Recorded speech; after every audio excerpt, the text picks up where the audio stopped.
con la grabación. ¿Ya? A ver, la clase anterior hablamos sobre la norma. Vamos a terminar las nuevas modificaciones de la norma. Es importante tener claro esta parte porque eso a ustedes les hace recordar por qué están estudiando este curso, ¿no? ¿Para qué les va a servir, ¿no? Recuerden que todo lo que hacemos es para diseñar adecuadamente desde el punto de vista dinámico las diferentes obras de ingeniería. Y para diseñar, lo primero que hacemos es revisar las normatividades. ¿Qué normas tenemos? En el caso de geotecnia, estamos hablando de la norma E050 y de la norma E030. Cuando hablamos de dinámica de suelos, más nos enfocamos a veces a la norma E030, que tiene la parte que corresponde a suelos en el tema de peligro sísmico. Quisiera que todos tengan a la mano su norma E030. ¿La tienen? Si no, pueden entrar a Sensico y la descargan. ¿Ya? Y conforme les voy mostrando algunos aspectos, ustedes también van revisando. Entonces les doy 3 minutos para que descarguen su norma E030. A cualquiera de ustedes luego le pregunto, muéstrame el artículo tal de la norma para analizar, y todos deben de estar en la capacidad de mostrar su norma. ¿Ya? José Gabriel. Profesora, buenos días. ¿La E030 de 2007 o la del 2018? La del 2018. Está bien, profesora.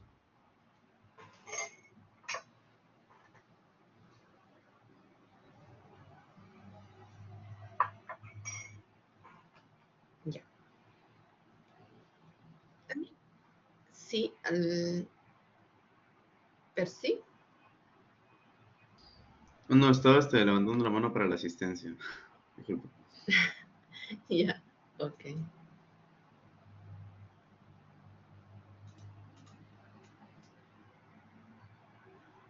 También revisé el video de la clase pasada y sí sale la filmación del PSLOI.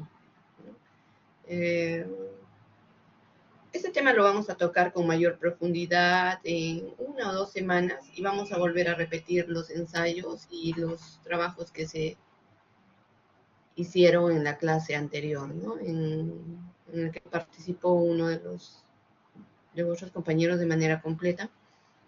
También tuvimos otro integrante que estuvo. Y bueno, la experiencia que se tiene cuando se maneja este tipo de equipos es que uno demora bastante en lo que es la instalación, la reconexión, el probar el equipo, el calibrar, ¿no? Y el ensayo en sí a veces te demora menos tiempo. Por ejemplo, para instalar el PC Login hemos demorado aproximadamente hasta terminar de hacer todas las calibraciones, verificar si está bien la energía o a veces el voltaje se puede bajar o puede pasar alguna situación X electrónica en el sitio. Cerca a mediodía, ¿no? A las 11, 11:30 recién se empezó a realizar el ensayo, ¿no? A partir del mediodía. Pero estábamos seguros de que todas las instalaciones estaban correctas.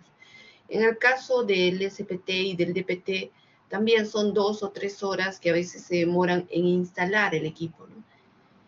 Después de instalar, recién empieza todo el proceso. Entonces empieza a hacer ensayo y luego por cada tramo hay otro tiempo que uno demora en retirar la varilla, cambiar la varilla, retirar las muestras, ¿no?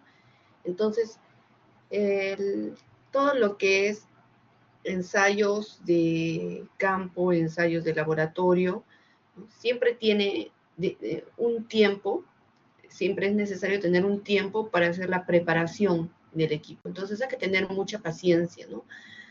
Aquí sí, las personas que de repente les gustan las cosas muy rápidas, no les va bien en este tipo de trabajos porque hay que tener paciencia, calma y asegurarte de que todo esté bien. Ahora, de hecho que por eso tienes que organizar estos ensayos con la debida anticipación, o sea, programar tus tiempos, ¿no? No puedes programar, por ejemplo, hacer un ensayo SPT en solo un día. Lo puedes hacer, sí, pero sabes que en campo te pueden suceder N cosas.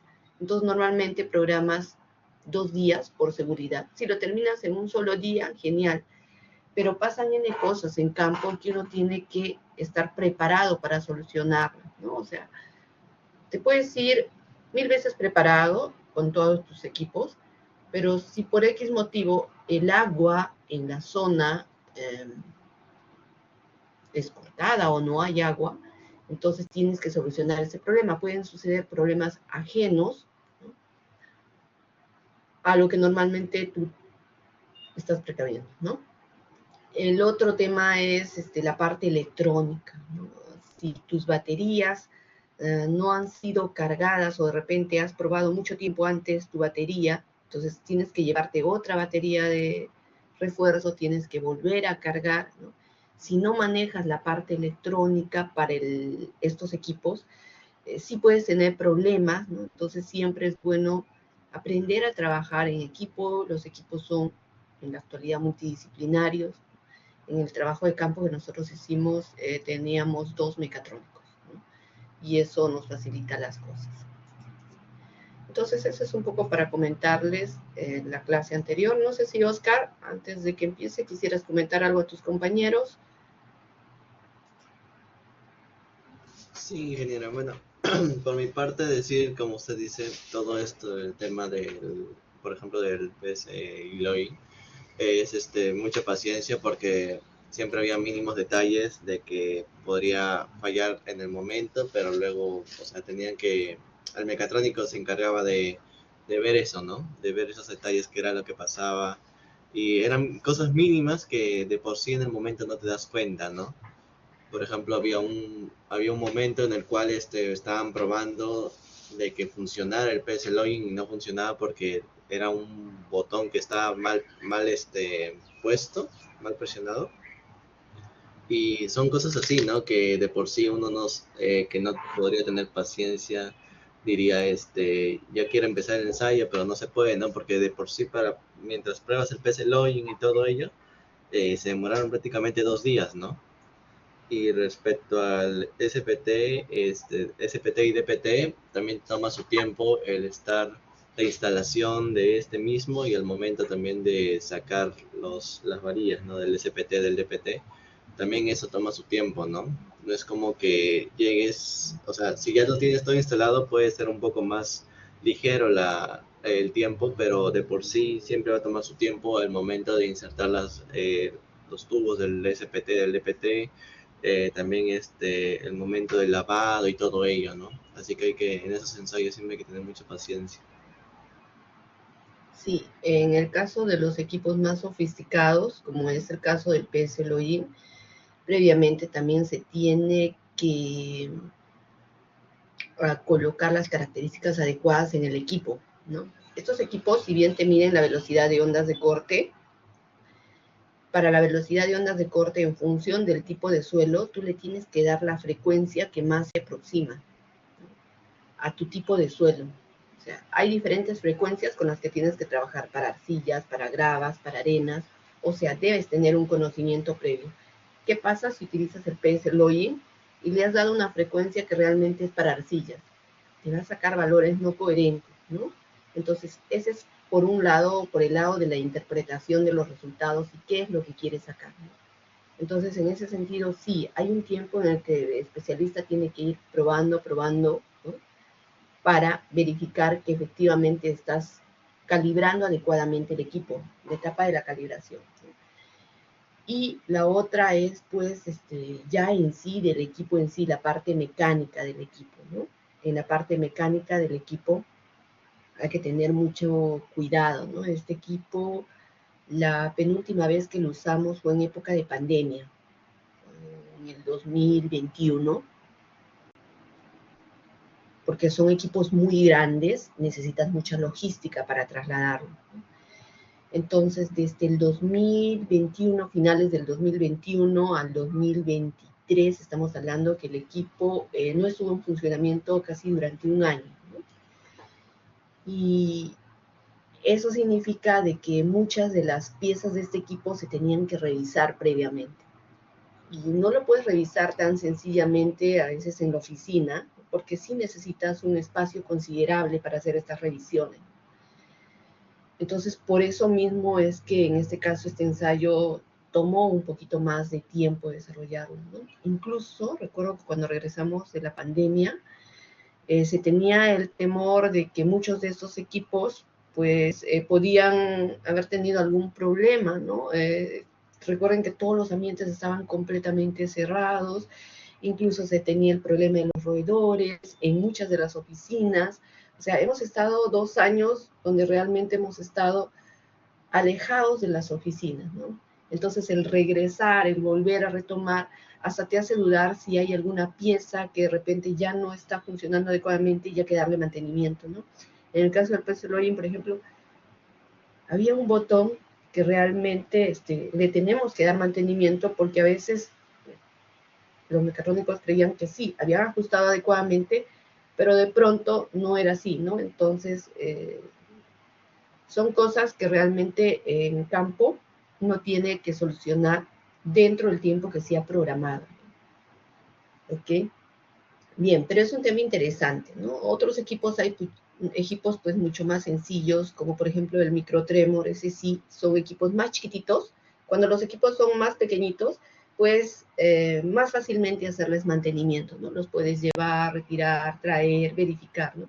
Pero cuando los equipos son grandes, como este equipo, como el PS Login, es difícil hacerle un mantenimiento si no estás en una zona donde tengas un pozo para explorar y verificar, ¿no? Entonces, ahora sí, les voy a mostrarles igual nuevamente todo lo del PS Login cuando toque el tema de propiedades dinámicas, ¿no? Que la clase pasada traté de adelantarles un poquito como para que puedan verificar. Ahora, vamos a terminar las diapositivas de la norma y luego vamos a entrar al tema de vibraciones. Les toca desarrollar ejercicios y vamos a desarrollar un poquito de matemáticas, ecuaciones diferenciales, ¿no? Que justo les había solicitado que repasen esta parte, ¿no? Porque vamos a ver ya la aplicación, un poquito de demostraciones, pero nos vamos a centrar más en los ejercicios, en resultados, ¿no? Esto es lo que vimos. La clase pasada revisamos todas las normas, ¿no?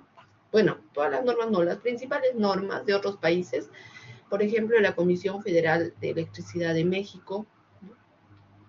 También la ACE, la última versión, la 722. Intenten descargar también la ACE 722. ¿Qué te dice la ACE 722? ¿Cómo debes de clasificar tu suelo? Y debes de clasificar tu suelo en función de las velocidades de ondas de corte. El equipo PS Login te mide la velocidad de ondas de corte. El equipo más W también te mide la velocidad de ondas de corte.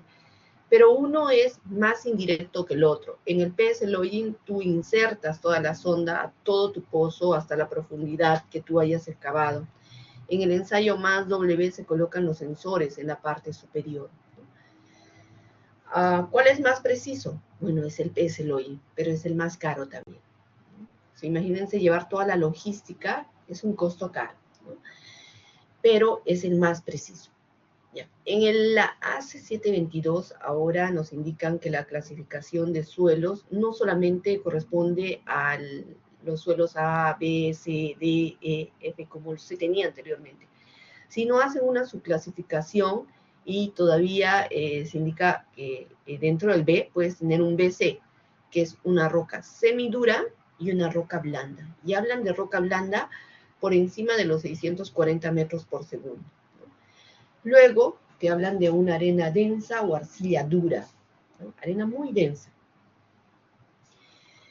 que está dentro de un rango de velocidades de 442 a 640. Pero, ¿qué pasa con el tema de la arcilla muy densa? Sí, te puede presentar una velocidad de onda de corte alta, pero el problema va a ser un poco con el periodo del suelo, porque el suelo se va a comportar, si tienes esa arena densa en grandes espesores, se va a comportar como un material flexible en el momento en que ocurre el evento sísmico, ¿no? El caso es más crítico cuando tienes arenas densas, no muy densas, arenas densas. Por ejemplo, caso de Villa El Salvador, ¿no? En el caso del Villa El Salvador tienes arenas profundas y densas. y te salen las velocidades de ondas de corte efectivamente dentro de 305 a 442, 440. Eso te puede hacer creer que tu suelo está muy bien, no vas a tener problemas en un sismo, pero cuando mides el periodo del suelo, ¿no? Y justo esos temas vamos a tocar hoy, cuando mides el periodo del suelo, de repente te sale un periodo del suelo de 0.8. Recuerden que lo rígido tiene un periodo aproximadamente de 0.1, 0.2, 0.3, y un suelo muy flexible 0.8, ¿no? Entonces, ¿qué va a pasar? Que cuando venga el sismo, todo este material se va a comportar como un estrato muy flexible, ¿no? Entonces, va a tener periodos más largos. Y si tú tienes periodos más largos, ¿no? Periodos bien largos, el problema lo vas a tener en tus diseños estructurales, ¿no? Principalmente para edificios altos.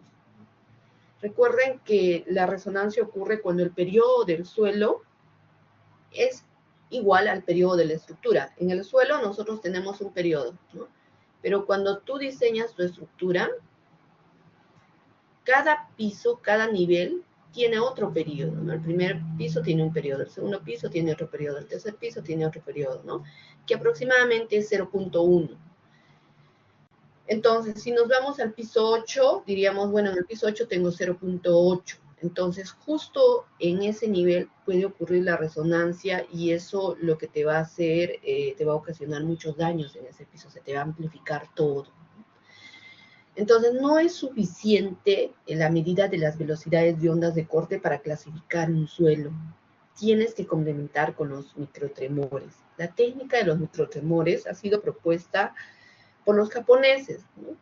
Y de repente es algo que todavía no se acepta tanto en algunos países, ¿no? Por ejemplo, la norma norteamericana sigue insistiendo solo con las velocidades de ondas de corte, ¿no? No está incluyendo lo que corresponde a microtremores, pero la experiencia demuestra de que sí, se debería incluir. Esta es la única, porque si luego revisan todas las normas de otros países, el Eurocódigo, la japonesa, incluye la determinación del periodo del suelo para que clasifiques con ambas cosas el suelo y con eso hagas tu propuesta del espectro normativo, ¿no?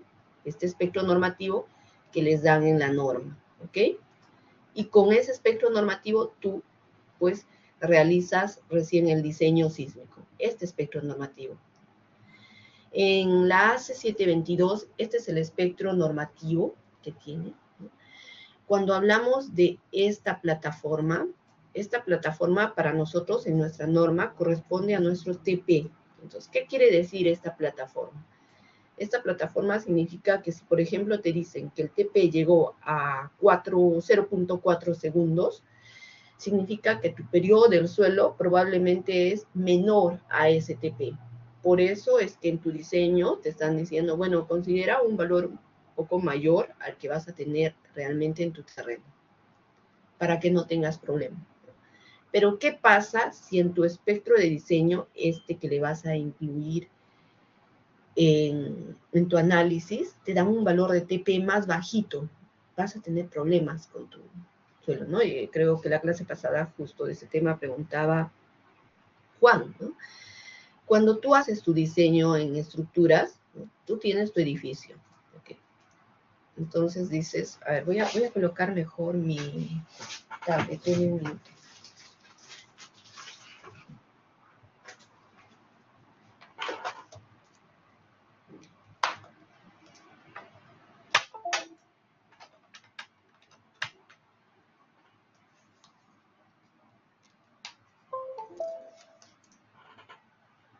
Ya, entonces, cuando tú haces tu diseño de estructuras, tú tienes, voy a borrar,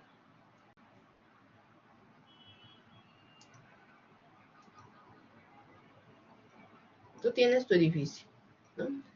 Entonces, claro, en ingeniería de cimentaciones te han enseñado a calcular la capacidad admisible del terreno, pero eso está en condiciones estáticas, ¿no?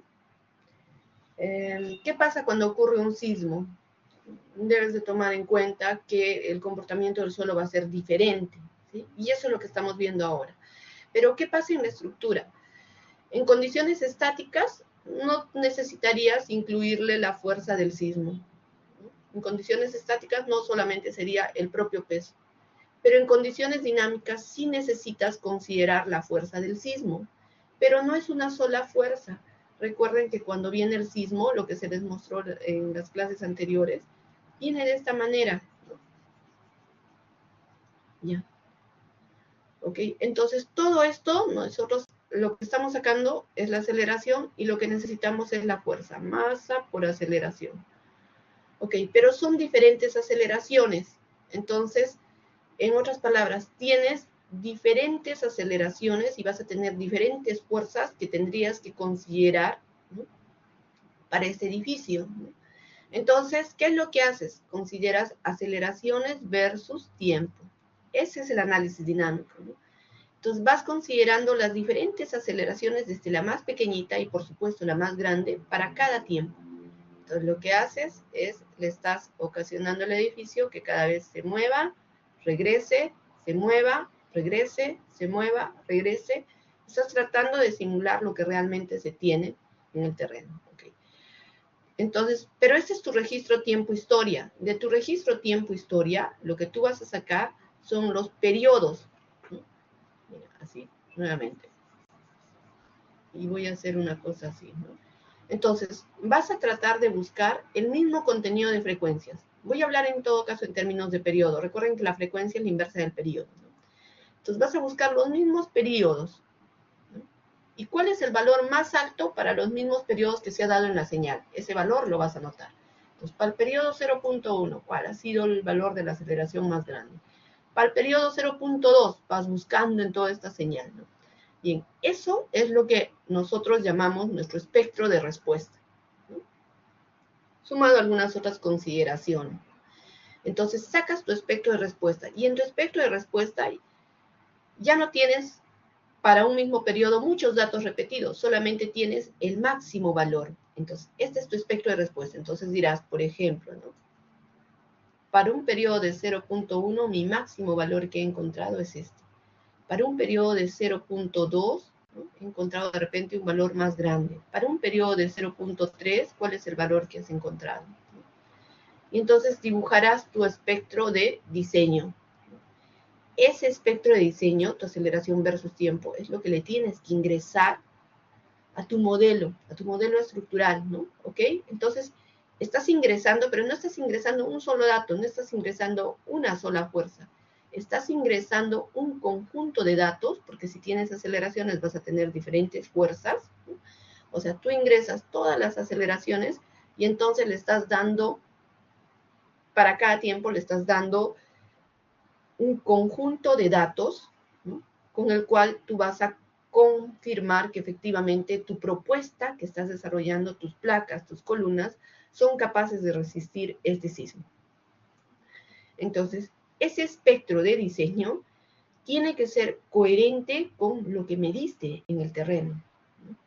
Entonces, el problema es que nosotros no tenemos una amplia historia de registros acelerográficos. Entonces, nuestras normativas son bastante conservadoras y están basadas en experiencias de otros países. Entonces, el espectro normativo que nosotros tenemos en la E030, y ahora alguno de ustedes me va a decir qué valor de TP y qué valor de TL tenemos en el espectro normativo, porque en función del tipo de suelo, ¿no? Por ejemplo, para el S1 o para el S2, ¿no?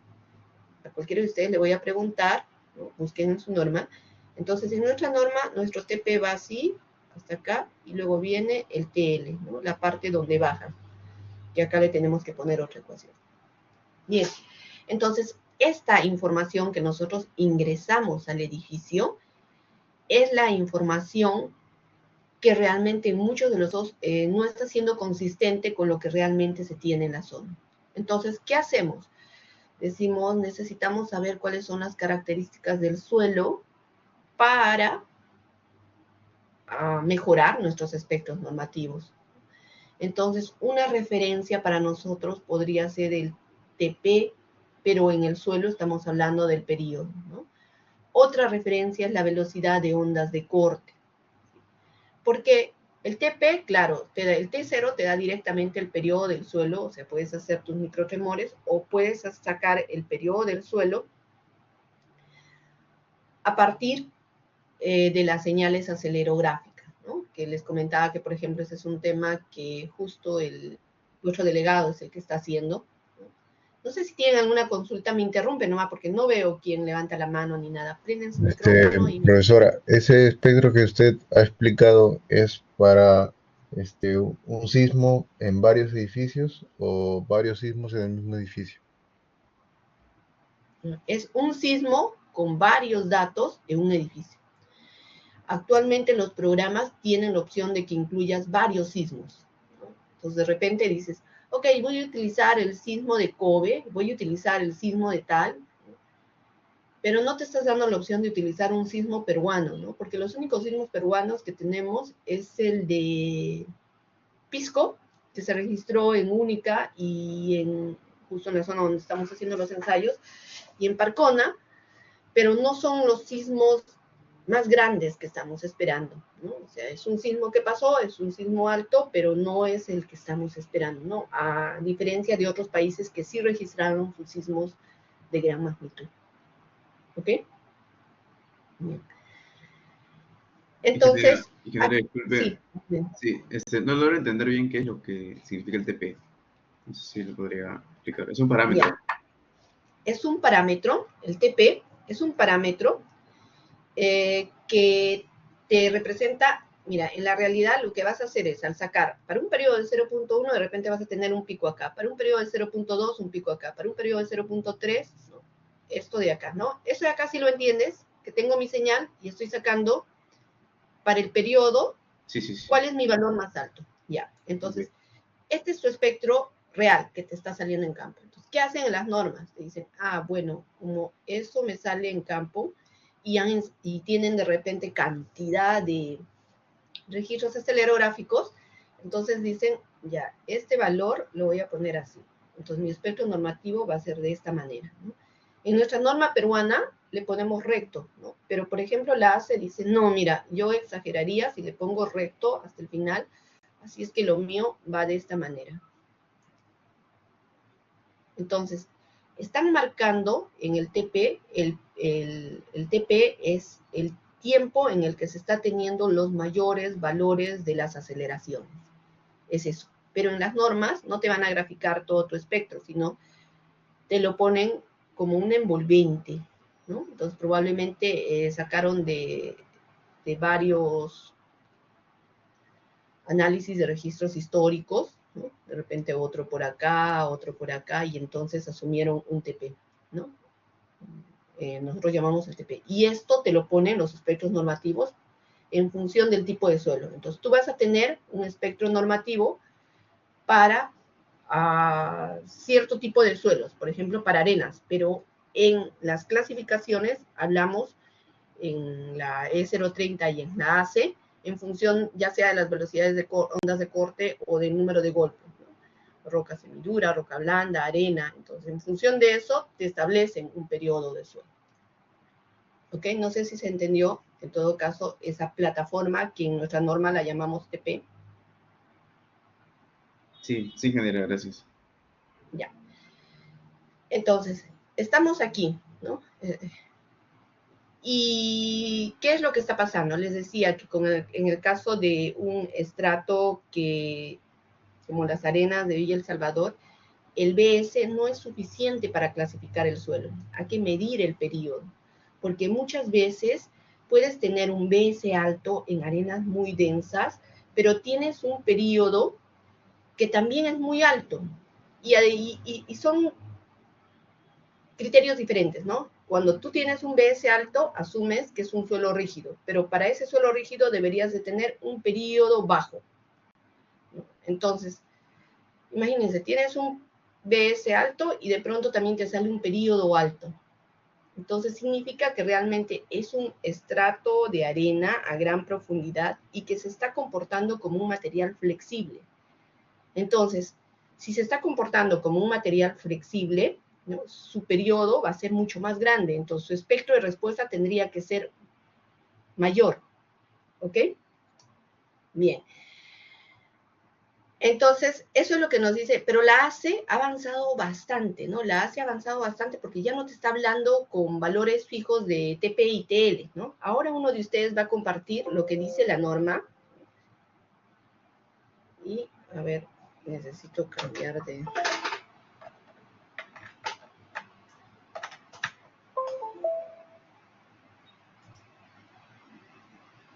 Yo dejo de compartir. ¿Y quién? A ver, el número 7, que me salga de acá. 1, 2, 3, 4, 5, 6, 7. Brigitte. ¿Está en clase, Brigitte? Sí, mis. Listo. La parte de la norma es 030 y la parte donde habla de TP y TL.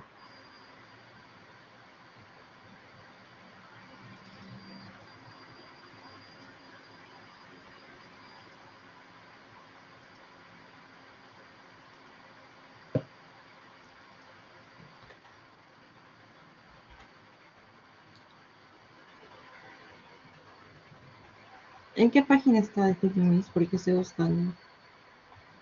A ver, chicos, ¿en qué página ustedes han encontrado TP y TL? En el artículo 13 está. Artículo 13.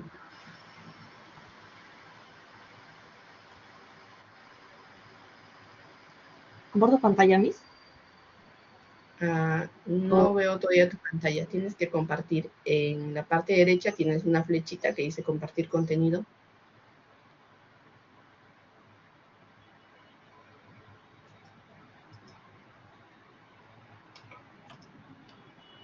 ¿Encontraste? Sí. Y luego dice compartir aplicación y pantalla. Ajá, ahora sí, estás compartiendo.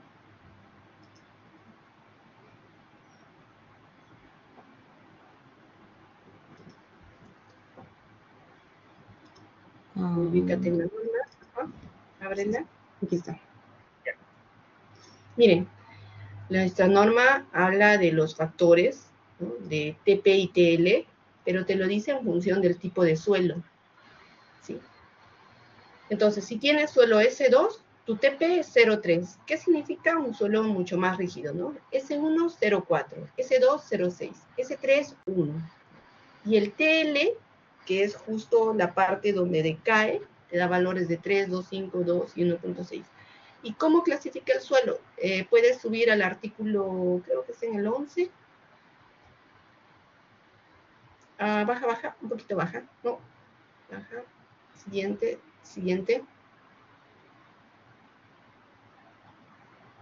Ya, los suelos ahí lo está clasificando, suelo tipo 1, tipo 2, y hay un cuadrito debajo de ellos.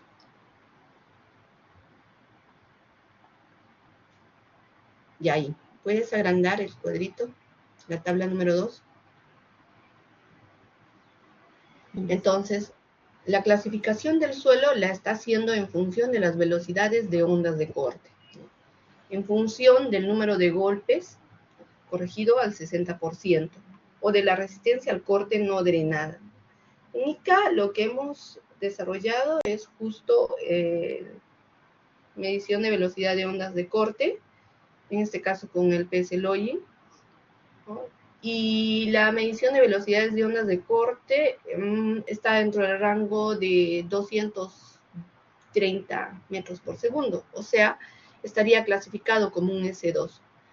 Ahora, Oscar, ¿te acuerdas cuál fue el número de golpes que se tenía en alguno de los tramos? ¿En total? Sí, el total, o sea, la suma de los dos últimos tramos de cualquiera de las alturas. Porque tú estabas contabilizando. Creo que era... Aproximadamente lo que anotabas 3 veces esos valores, ¿no? Claro, llegaba a 20, creo. Ya, imagínense si llegaba a 20 y en el otro también 20, estaríamos hablando de 40, ¿no? Entonces, si es 40 golpes, aún sin corregir el N60, ¿no?, estaría también dentro del S2. Entonces, la norma te dice, puedes clasificar o midiendo las velocidades de ondas de corte o con el ensayo SPT, pero corregido, ¿ya? Algunos autores, como el profesor Kramer, indica de que él considera de que no debería de clasificarse el suelo desde el punto de vista dinámico con el número de golpes, que no deberíamos de utilizar esas correlaciones, ¿no? Pero otros autores dicen, sí, es cierto, en Perú, ¿qué se decidió? Muchas personas, muchos ingenieros todavía no usan los ensayos geofísicos, ¿no?, para la medición de velocidades de ondas de corte, entonces, pero sí usan bastante el SPT. Entonces se aceptó considerar tanto la correlación del SPT y para el caso de las arcillas, la resistencia al corte no drenada. ¿Ok? Entonces, ya. Lo primero que tienes que hacer es clasificar tu suelo, saber en qué tipo de suelo estás, ¿no? Y luego pasas a la plataforma. Pero el detalle es que si ustedes analizan de 180 a 500, hay un gran rango, ¿no? Y los suelos de ICA, si bien tienen una velocidad de ondas de corte, los de única de 225, están siendo clasificados como S2, y luego tienes muy cerca otros suelos que son mucho más rígidos y siguen siendo clasificados como un S2, han presentado comportamientos diferentes en los sismos. Les mostraba la clase anterior cómo se habían comportado y cómo encajaba dentro de la normatividad, ¿no? Entonces, eso motivó desde el 2018 a que nos preocupemos, ¿no?, por este tema. De hecho, que a mí me interesaba siempre entrar mucho en formar parte del comité de la norma por este problema, ¿no? Porque tú dices, mira, yo he trabajado mucho tiempo en Tacna.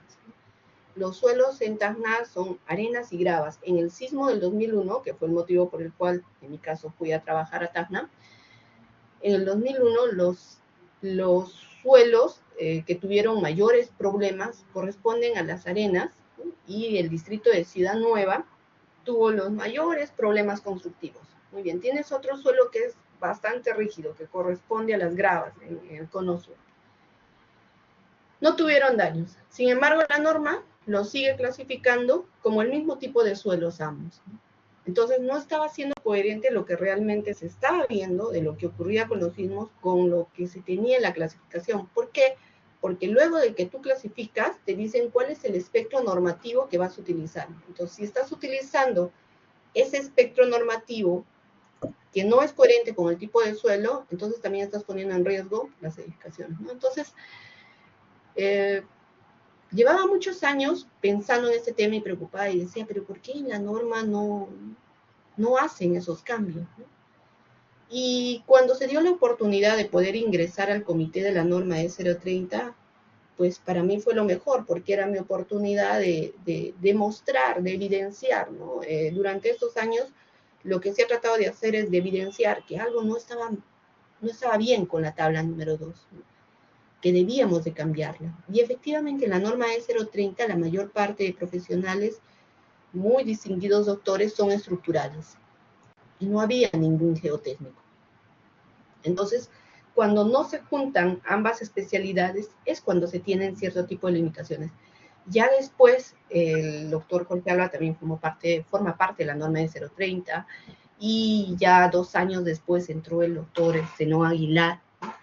Entonces, sí puede haber en estos casos una mejor comprensión del comportamiento dinámico del suelo, ¿no? Entonces, la lucha fue fuerte, convencer, mostrar, y es lo que también a ustedes les estoy mostrando en la clase y en la clase anterior, ¿no? Cómo realmente, o sea, tenías que decirles, mira lo que está pasando, mira, este es el espectro que sales, este es el sismo que tenemos, y empezar a procesar y procesar gran cantidad de eventos sísmicos, ¿no? ¿Ok? Entonces, esa es un poco la idea y el por qué debemos estudiar el curso de dinámica de suelos, ¿no? Es que no te puedes aislar o creer que porque la dinámica de suelos en una parte, como la vamos a ver ahora, tiene una parte matemática, ¿no?, es difícil. No, porque te estarías alejando de la realidad. Estamos en un país sísmico, ¿no?, y sabemos que vamos a pasar un sismo muy, muy fuerte, de gran magnitud, y nos va a tocar pasar, ¿no? Entonces, a los sismólogos dicen, oye, mira, cada vez parece que estamos más cerca, ¿sí? Y tenemos que estar preparados. ¿Y cómo estamos preparados? Mejorando nuestras normatividades, permitiendo que los nuevos diseños cumplan con la normatividad. Y si cumplen con las nuevas normatividades, alertando, entonces sabemos que cuando ocurra ese evento sísmico, no vamos a tener muchas pérdidas de personas, pérdidas materiales, entre otros. Ok, ahora sí voy a compartir. Gracias, Brigitte, por la norma.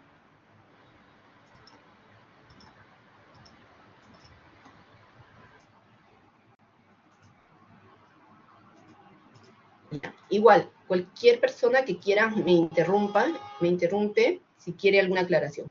Entonces, estamos aquí. Esto es lo último que tenemos a nivel internacional, la ACE 722, ¿no? ¿Por qué 22? Entiendo que todo se trabajó, se publicó en el año 2022, aunque realmente fue hace poco. Pero, ¿qué es lo interesante de esta norma? Que cuando tú entras acá, vas a encontrar su plataforma, y en su plataforma, básicamente, ellos te explican todo este procedimiento, pero no solo eso, te dicen, mira, dame tus coordenadas y te voy a decir cuál es tu espectro de diseño con el que tienes que trabajar, ¿no? Y te da tus espectros de diseño. Por ejemplo, yo hice un clic en uno de estos puntos y me dijo también para qué categoría, porque recuerden que la norma también te habla, uno, del tipo de suelo, y dos, categoría de tu estructura. Si es estructura esencial, si no es estructura esencial, ¿no? Entonces, a esto queremos llegar, ¿ok? Y adicionalmente, ¿no? Te dice que para efectos de esta norma, la aceleración espectral de respuesta determinista en cada periodo será igual o superior al espectro de respuesta del límite inferior, ¿no? O sea, te da algunos rangos para que puedas clasificar. Ya. En Chile, lo que les comenté en la clase anterior, que el profesor Verdugo, ¿no? Y Peters también realizaron este mismo análisis. La diferencia de Chile y Perú es que Chile sí tuvo sismos mucho más fuertes, ¿no? Que al inicio también ellos se resistían a hacer cambios en su norma, pero la experiencia y los sismos que tuvieron les hicieron entender que sus espectros normativos deberían de ser más grandes, ¿ok? Y además introducir el periodo del suelo para la clasificación, porque tú clasificas para tener tu espectro de respuesta. Ya. En Perú, poco, ¿no? Los únicos trabajos que se han desarrollado, pues, datan a el 2018, que desarrollamos con el profesor Alba, justo para la ciudad de Tacna. Luego Soto, en su tesis de pregrado y en su tesis de maestría, también realiza un análisis de espectros de respuesta. Entonces, el acercamiento con este tema ha sido todavía bastante pobre. ¿Por qué? Si bien hay muy buenos estudios en lo que se refiere al comportamiento dinámico del suelo, está aislado, no tratan de juntarlo con la parte de las estructuras, ¿no? Entonces, hay un momento que tú ves y dices, oye, existe un divorcio total entre los geotécnicos y los estructurales, ¿no? Los geotécnicos entregan su información, pero el estructural dice, bueno, pero la capacidad admisible del terreno solamente me sirve para una partecita, ¿no? Pero de ahí, si tú le dices, te voy a determinar las propiedades dinámicas del suelo, ¿no? Te voy a darte el módulo de corte, el amortiguamiento, ya, pero el estructural te va a decir, sí, pues, pero yo estoy pensando en mi espectro de respuesta, ¿no? A mí lo que me interesa es que tú me des el espectro de respuesta porque eso es lo que yo le voy a ingresar a mi edificio. Entonces, es como que hubo un momento en donde muy buenos geotécnicos tenían excelente información, pero nadie quería entrar en ese punto medio donde une la geotecnia con la estructura, ¿no? Y ese punto medio es justo completar y dar esos parámetros y plasmarlos y decirles, mira, y todo eso hace que tu espectro de respuesta se modifique de tal manera y esto sería lo nuevo que tendrías que utilizar, ¿sí? Entonces, esa es la parte en la que sí los profesores estamos en la obligación de motivar que también ustedes entren, ¿no? La interacción suelo-estructura. Entonces, así la geotecnia tiene mucha utilidad, ¿no? Y también las estructuras entienden el comportamiento del suelo. Ya. Ya regresando al tema de las normas sísmicas, ¿no? La primera norma se dio en 1964, luego en 1968 el primer reglamento provincial, ¿no? Porque tenemos el primer reglamento provincial, ocurre el sismo y recién se incluye la seguridad contra el efecto destructivo de los sismos, ¿no? Después del sismo de 1970. Imagínense si hubiéramos tenido una red de acelerógrafos, ¿no? Este sismo hubiera sido muy valioso para todos y entonces nuestros diseños hubieran considerado ya la información de este sismo.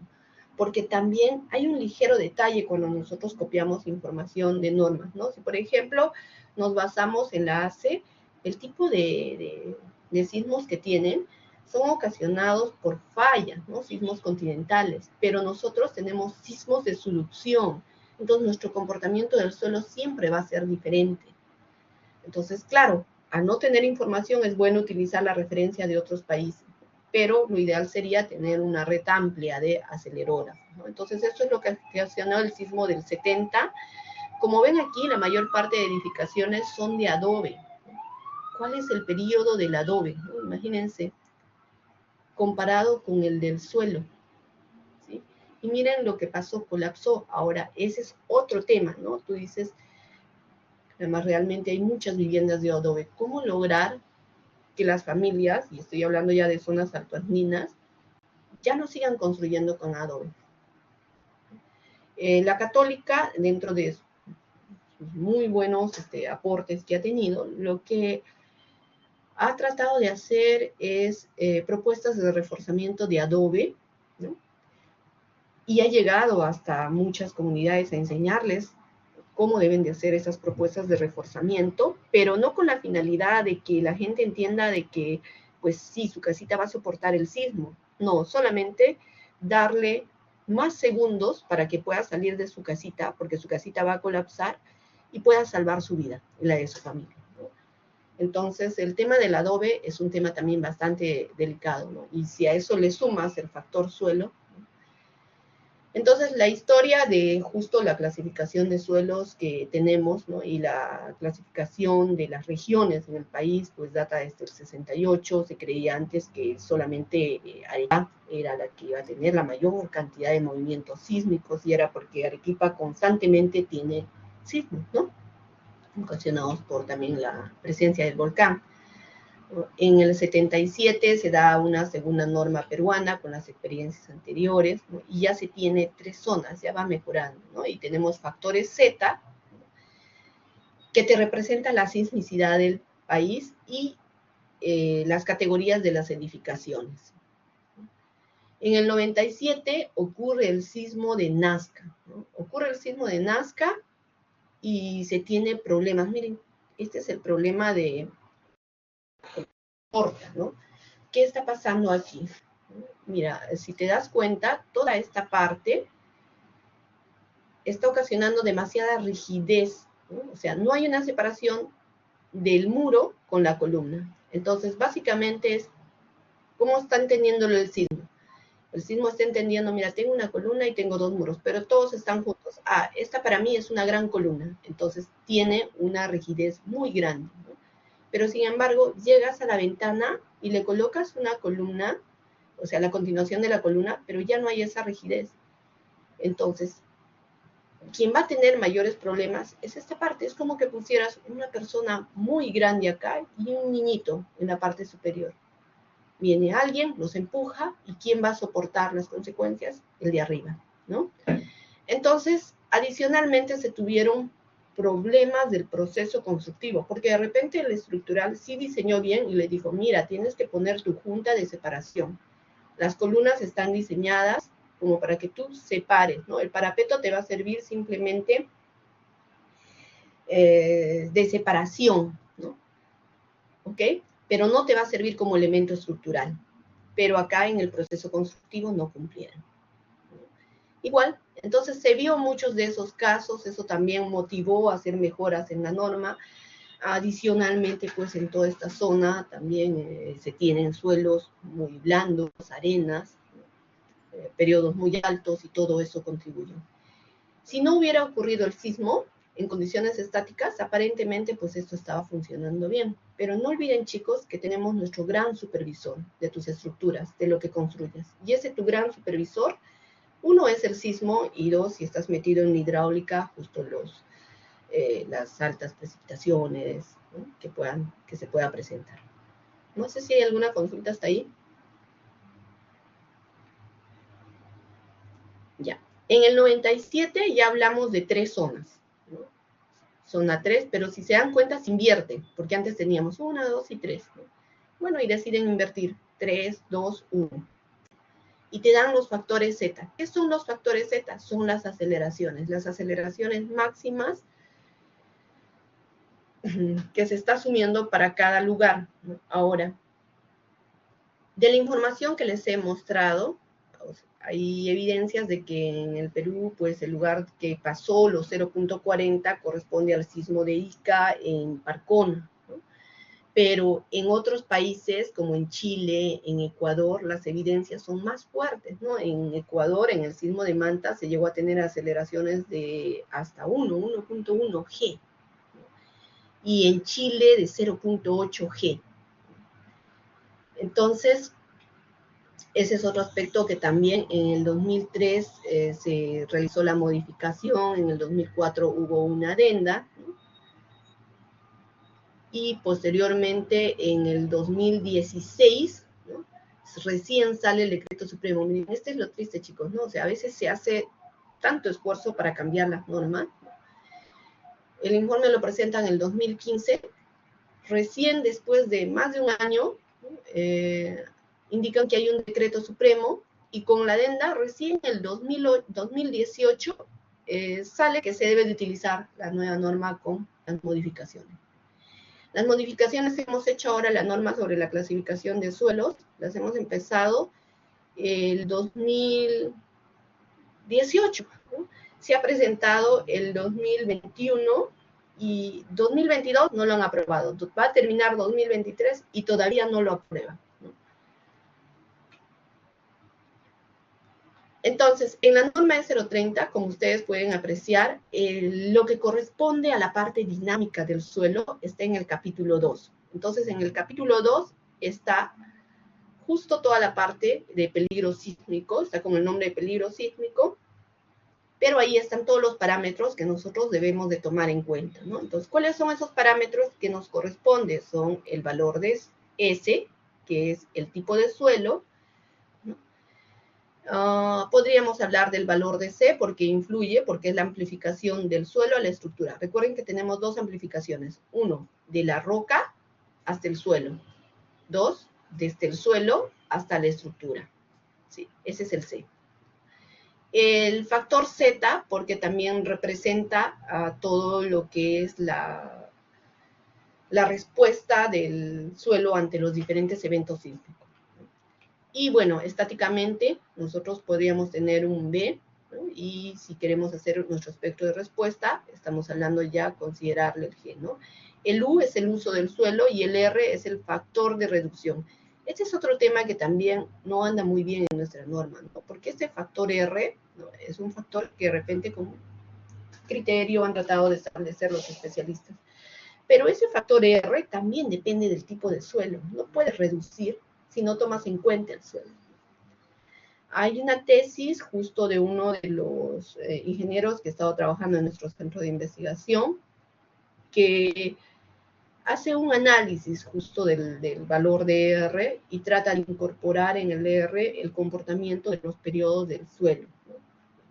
Pero todavía en la norma estamos en esta parte, en la clasificación, ¿no? Y en mejorar nuestros espectros. Entiendo que en algún momento se empezará a trabajar el factor R, ¿no? Entonces, de ahí sale que estos 3 puntos Z, S, C, sí deberíamos de preocuparnos y ese es el motivo por el cual pues se dan este tipo de cursos de dinámica de suelo, ¿no?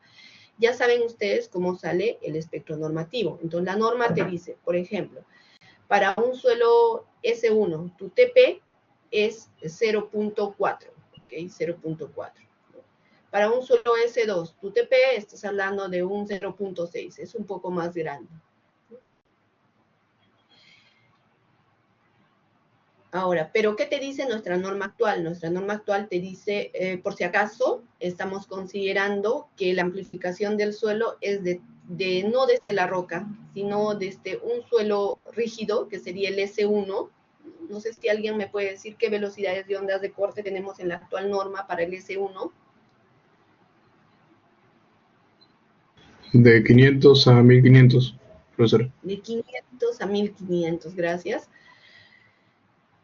Está considerando la amplificación desde el S1 hacia la parte superior o la de amplificación hacia la roca. Entonces te está diciendo, si te encuentras con una roca, entonces vas a considerar un 0.8. Y si te encuentras con un suelo que no esté dentro de esos rangos, entonces ya le multiplicas por los factores de amplificación, ¿no? Cuando nosotros hacemos el análisis dinámico, como el que vamos a desarrollar, analizamos desde la roca, tratamos de ingresarle el sismo en la roca, ¿no? Y vemos cómo se amplifica y cómo llega hasta la superficie. ¿Ok? Eso es lo que hacemos, ¿sí? Pero por fines normativos, entiendo alguna facilidad, pues hacen una corrección y lo normalizan a 1. ¿Okay? Ya, entonces, cuando nosotros hablamos para la estructura, estamos hablando que tendríamos que considerar el Z más el tipo de suelo, por el tipo de suelo, y adicionalmente por el valor de la amplificación hacia la estructura. Ahora, si tú estás hablando en roca, sería tu valor de Z que tienes por 0.8, que es en roca. Si estás hablando en la superficie del suelo, mientras estás dentro del suelo, no debes de considerar todavía el C, ¿no? Deberías de considerar simplemente lo del suelo, ¿no? Z por S. Pero cuando ya estás hablando de tus espectros, cuando hablas de espectros de respuesta, ya estás hablando de tu estructura, entonces ahí sí tienes que incluir el factor C, ¿no? ¿Y qué es el factor C? Es lo que se amplifica del suelo a la estructura. ¿Y cómo sacamos ese factor C? Si tú tienes tu espectro de respuesta, ¿no? Entonces ya sabemos cómo sacamos nuestro espectro de respuesta, y acá tenemos los diferentes periodos, ¿no?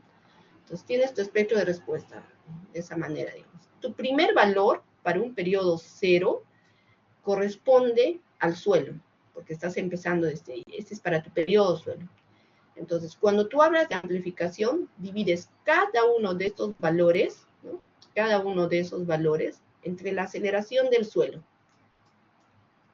Entre la aceleración del suelo. O sea, entre este primer punto.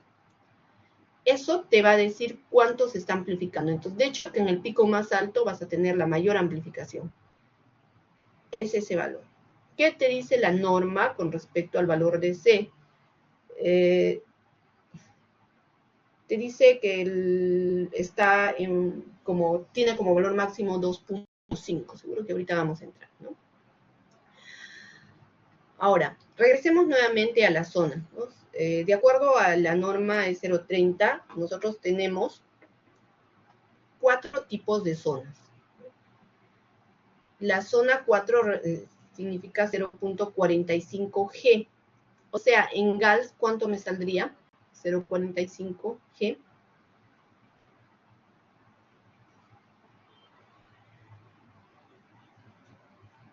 Gals es centímetros por segundo al cuadrado.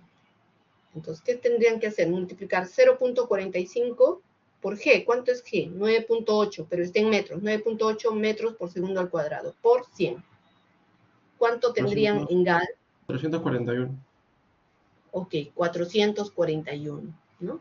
Igual, lo mismo tendrían que hacer el ejercicio para el suelo tipo 1, 2, 3. Entonces, ¿qué te están diciendo? Que toda esta zona roja, si diseñas en esta zona roja, tu valor de la aceleración que vas a utilizar va a ser mucho más grande, ¿no?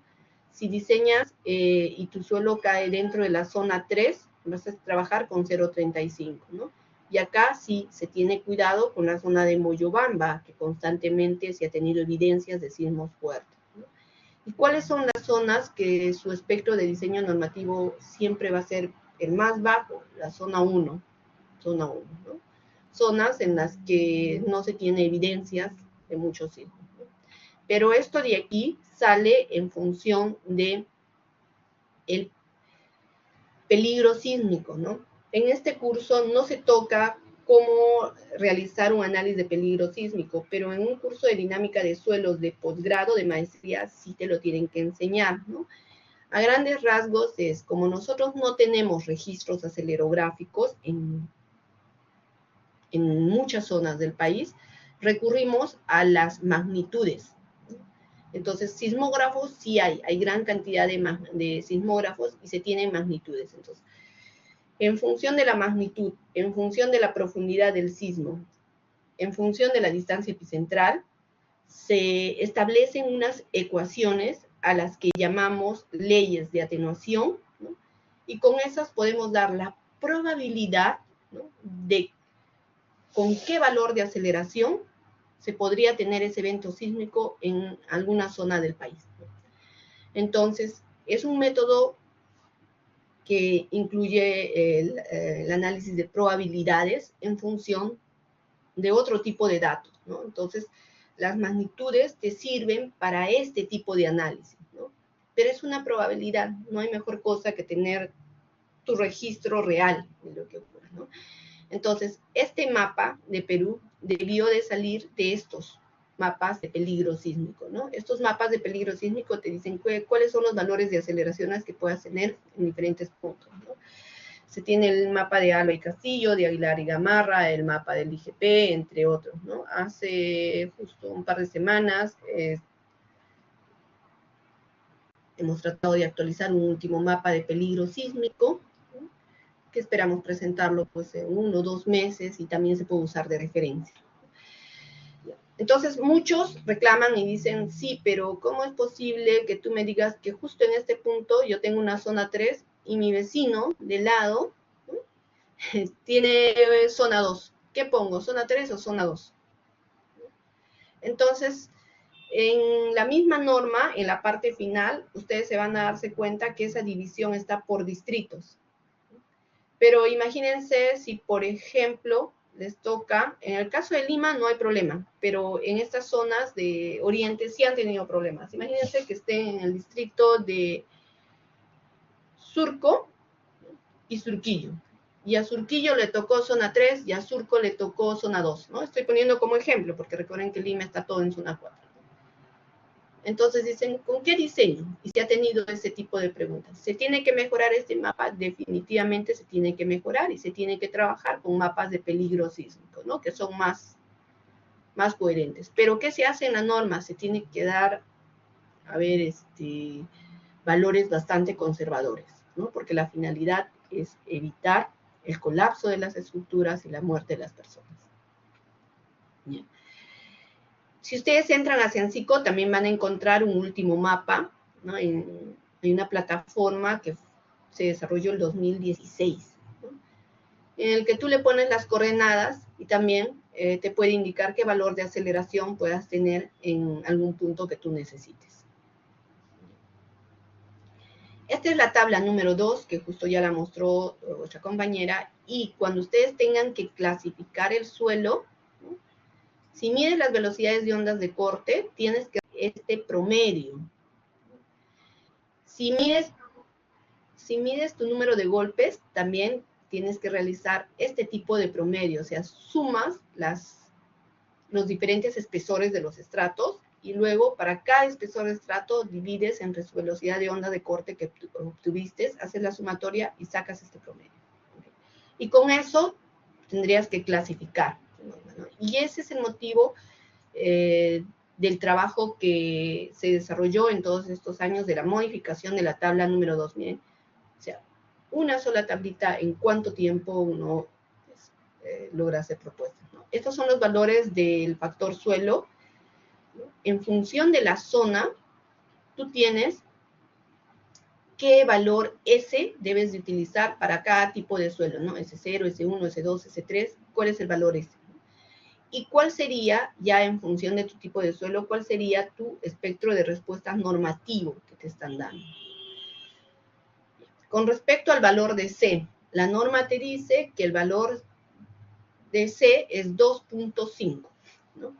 El valor T es el periodo fundamental de la estructura. y te dicen que ese periodo fundamental de la estructura siempre tiene que ser menor que TP. Y recuerden que el TP siempre tiene que ser mucho más grande que el valor del periodo del suelo, ¿no? Porque si no vas a tener problemas. Entonces, te da los rangos de TP y TL, ¿no? Y en función del TP y TL te da el valor de C. Ahora, si tú haces el ejercicio, ¿no? Para los diferentes tipos de suelos, ya con los factores de amplificación del S, ¿no? De estos S, de unos 1.05, 1.15, 1.20, 1.60 o el que corresponda a su suelo, ¿no? Por ejemplo, aquí podemos ver el T0 para un periodo de 0.3 y 3 segundos. Luego, para el S1 es 2.5.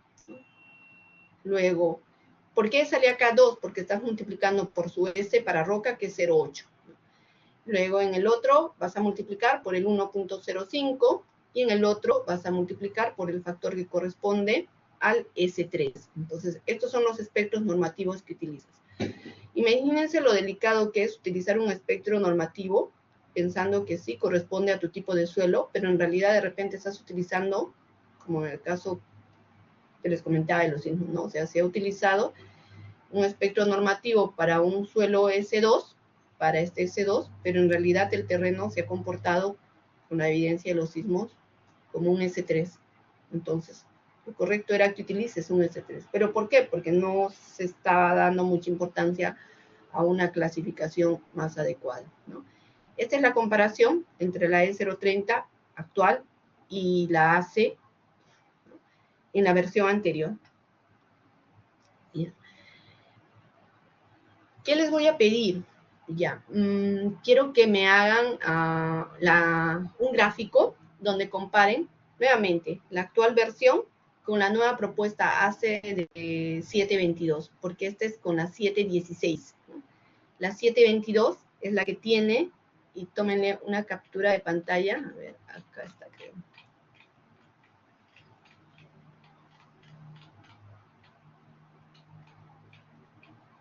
Este es. Tómenle una captura de pantalla, ¿sí? Y les voy a dar tiempo luego. Y van a comparar con la E030 actual. Y me van a hacer un gráfico de esta manera, ¿ok? Y me van a comparar cómo está quedando incluso actualmente nuestra norma con la nueva versión del ACE, ¿no? Entonces aquí sí se podía apreciar claramente que mientras nosotros clasificamos dentro de todo un grupo a suelos desde 180 hasta 500, ¿no? Acá todavía la ACE tenía ya una segunda subdivisión, ¿no?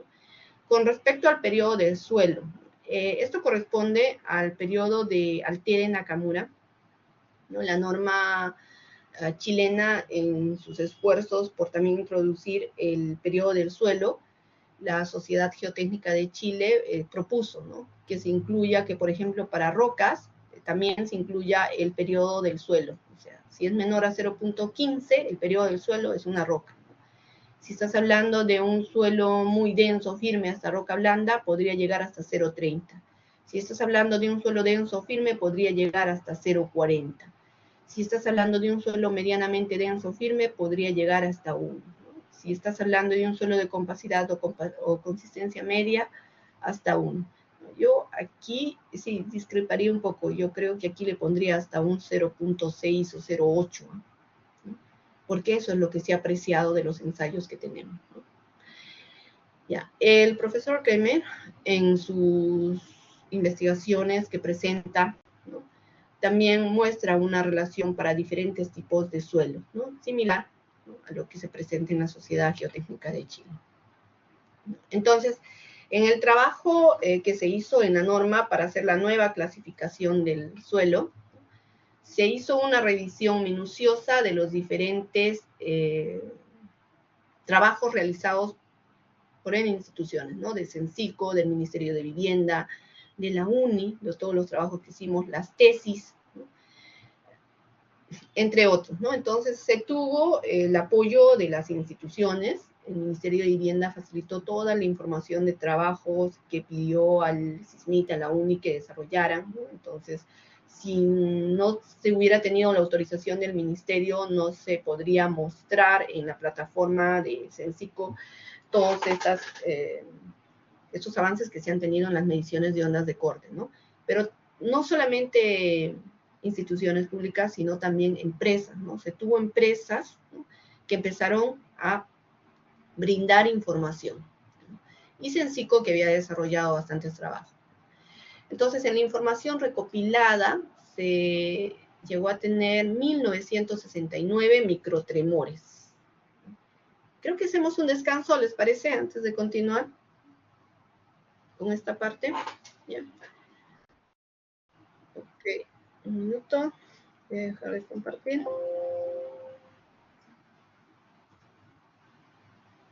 Ya. 10 minutos de descanso hasta las 8:35. 13 minutos.